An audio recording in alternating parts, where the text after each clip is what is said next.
परिवारवादी लोग इतने बौखलाए हुए हैं, आए दिन मोदी को लगातार गाली दे रहे हैं। ये लोग भूल जाते हैं कि मोदी का परिवार, देश की 140 करोड़ की जनता, ये मोदी का परिवार है। जो आजमगढ़ कह रहा है, उसी का मैं आह्वान करता हूं, अब की बार 400 पार। पहले की सरकारों में बैठे हुए लोग जनता की आंख में धूल झोंकने के लिए घोषणाएं कर देते थे, और जब मैं एनालिसिस करता तो 35 साल पहले घोषणा हुई। कभी चुनाव के पहले पत्थर गाड़ देते थे आकर के, फिर खो जाते थे। परिवारवादी लोग इतने बौखलाए हुए हैं, आए दिन मोदी को लगातार गाली दे रहे हैं।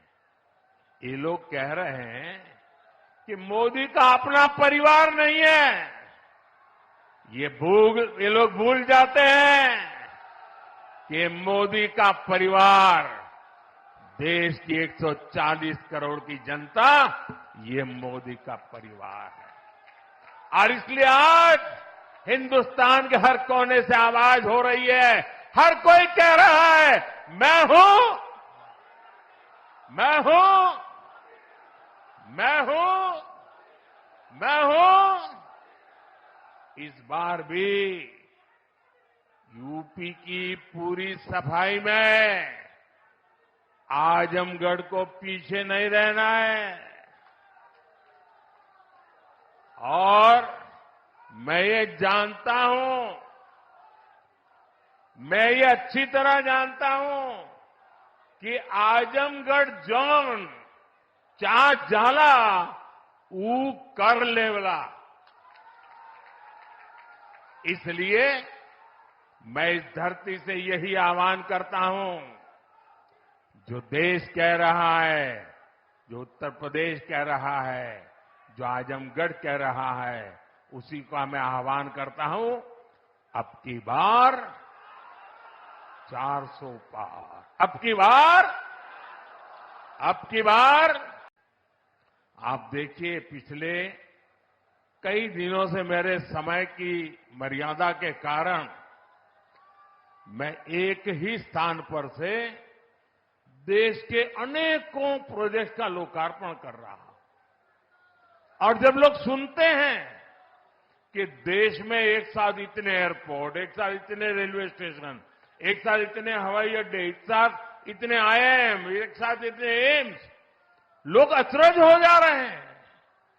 और कभी कभी पुरानी जो सोच रहती थी ना, तो इसको भी उसी चौखट में बिठाते हैं और क्या कहते हैं, अरे भाई ये तो सब चुनाव का मौसम है ना। अरे मेहरबान, चुनाव के मौसम में पहले क्या हुआ करता था?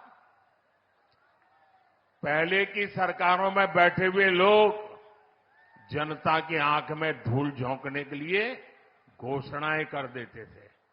कभी कभी तो इनकी हिम्मत इतनी होती थी कि पार्लियामेंट में भी रेलवे की नई नई योजनाएं घोषित कर देते थे, बाद में कोई पूछने वाला नहीं।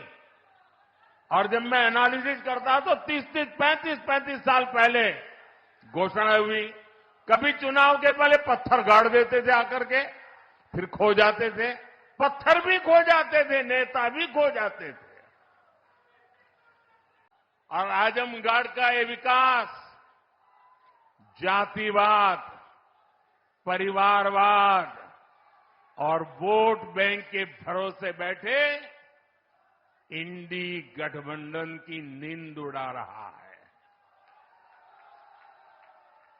पूर्वांचल ने दशकों तक जातिवाद और तुष्टीकरण की राजनीति देखी है, और पिछले 10 वर्षों में ये क्षेत्र विकास की राजनीति भी देख रहा है। और 7 साल से योगी जी के नेतृत्व में उसे और गति मिली है। यहां के लोगों ने माफिया राज और कट्टरपंथ के खतरों को भी देखा है और अब यहां की जनता कानून का राज भी देख रही है।